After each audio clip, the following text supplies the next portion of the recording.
This is Chris, the Dating Doc, with a Dating Doc Raw episode. If you're new to the channel, what is Dating Doc Raw? Well, you'll see other videos which go into tips, advice, dating news, industry news, etc., etc. Dating Doc Raw is what sometimes people call my mean side, my keeping it real, raw side. Unedited, unfiltered. It's my take on everything from feminism, the manosphere, and my own opinions, strong opinions at times, here exclusively on the Dating Doc Raw. So what am I going to talk about? I'm going to talk about how women are disqualifying themselves. Okay. Two different theories here.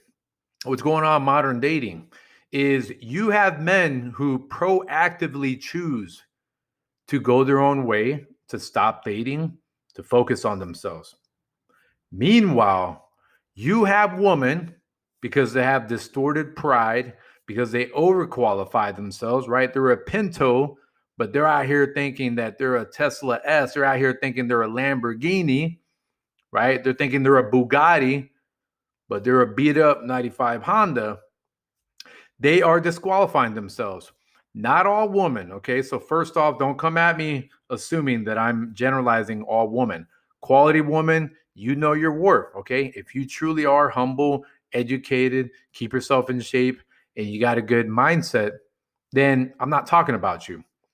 Who am I speaking of? I'm speaking of women that are more fans of OnlyFans, or more fans of a Cardi B or Bad Baby. These are their role models. The wannabe Instagram model types, the ones that need that attention. They thrive on it.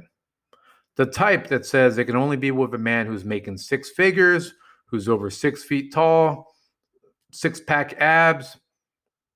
All right, they're asking for the top 10% of a man, and they themselves might be undereducated, may not have a value system, and their whole premise is based off of looks and attention. They know more about Snapchat, Instagram filters than they do U.S. history.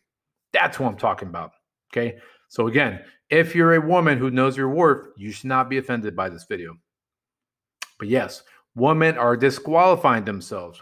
What do I mean? What are they disqualifying themselves from? Disqualifying themselves from the next generation, from having kids. They are disqualifying themselves from marriage, right? Because some of them, we know they're trying to get the bag. And guess what? Honesty is not always rewarded.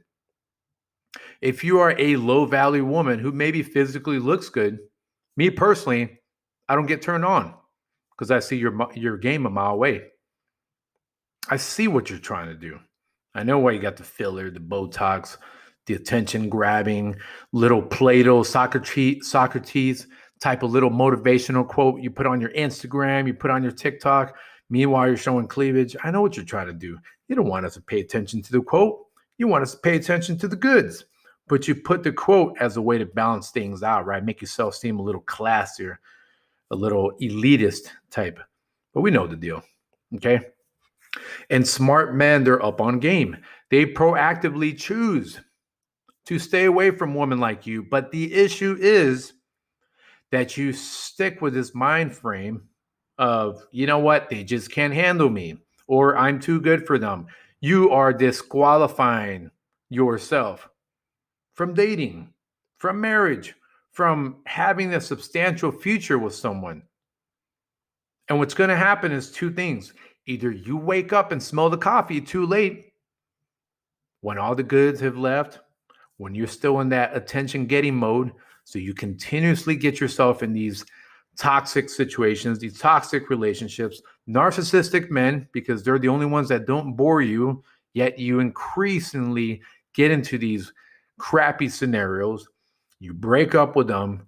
You have kids out of wedlock, right, by different baby daddies. You emotionally overeat, so then now your looks have faded.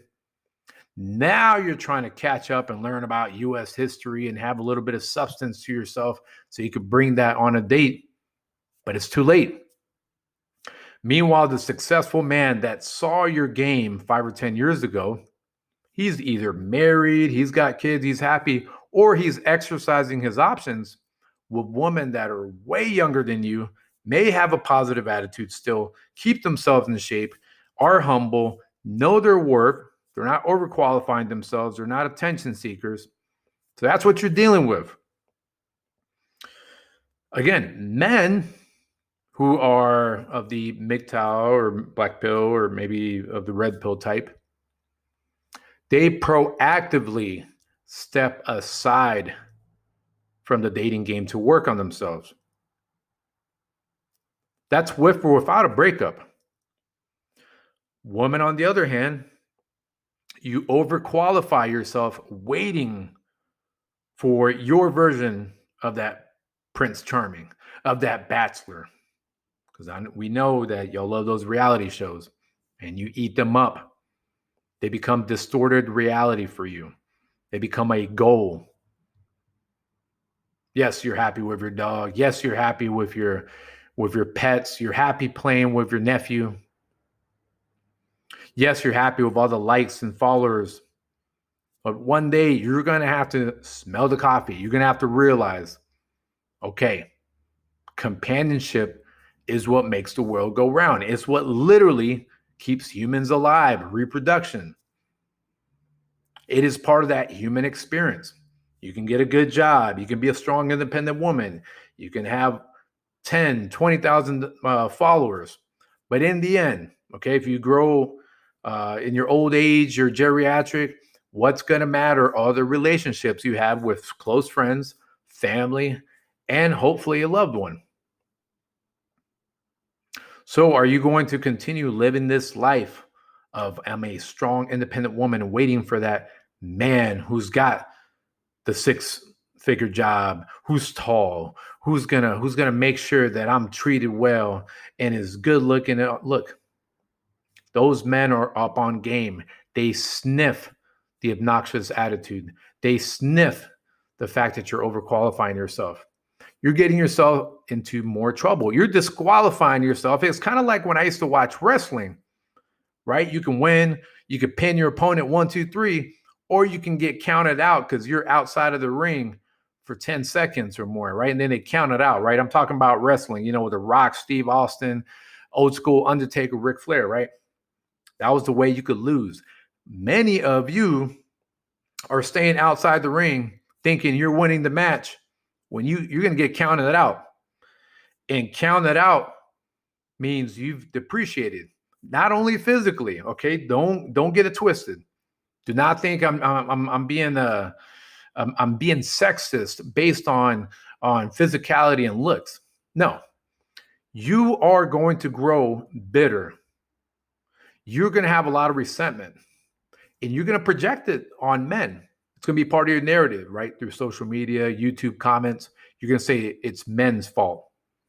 When in reality, you're projecting the resentment, the frustration, and the hate that you have for the person in the mirror. Part of you deep down knew better. You knew you should have treated these guys who were semi-boring a little bit better. You knew that you were sticking around with the wrong kind of men, but they were fun, right? They were trendy dressers. Or when you wanted to go savage at the nightclub or the bar or the lounge, that was the kind of men you wanted to go out with. Meanwhile, the guy who was just a little quieter, he didn't really excite you, he didn't get your dopamine going. He sat on the sidelines. Meanwhile, he was working on himself. He didn't drink himself into now having this beer gut and being out of shape like some of those same men that you party with. Because guess what? Some of those same men, they don't grow up. They might still be 6 feet on up, right? You can't really change height that much. But maybe they lost a lot of money because they drank themselves, lost a lot of their health, or they just have that same mindset that you had. You don't want them anymore, right? But here's the difference. That quiet guy working on himself, he still stayed in shape. As you grow up, as you mature, your mindset now has modified and you're thinking, wait a minute, I do want the sleek business professional guy, even if he's a little bit boring, but he's got it going on. That responsibility that maturity is now attractive because your mind modifies, it changes. Just the way it is, right? When we're kids, we're playing with lunch boxes. When we're teenagers, we're playing with prom dates, school lockers, right? In your 20s, you bored, you got that ADD, right? So you're more about that TikTok life, that social media life. And as you grow up, that maturity and responsibility becomes attractive. But some of you are going to stay asleep. And by the time you wake up, you're a depreciated product, not just physically, but more importantly, mentally and spiritually, you're broken. So I'm telling you right now, do not disqualify yourself, woman. A lot of beautiful women out there, and I definitely don't mean just physically. There is the potential for a lot of mental, spiritual beauty, a lot of emotional, healthy relationships that you could get with. You need to start practicing that. You need to put a pause on that Cardi B type mentality. You need to put a pause on, I'm a strong, independent woman. I don't need a man because of all the pain and rejection and all that. No, you need to put a pause on that. You need to start practicing some healthy scenarios, some healthy habits. If not, it's going to be that 10 count. You're going to be knocked out. You're going to be counted out, and you're going to lose. Don't be mad at me. Be mad at yourself if you don't take action. This is the Dating Doc, Dating Doc Raw. Peace.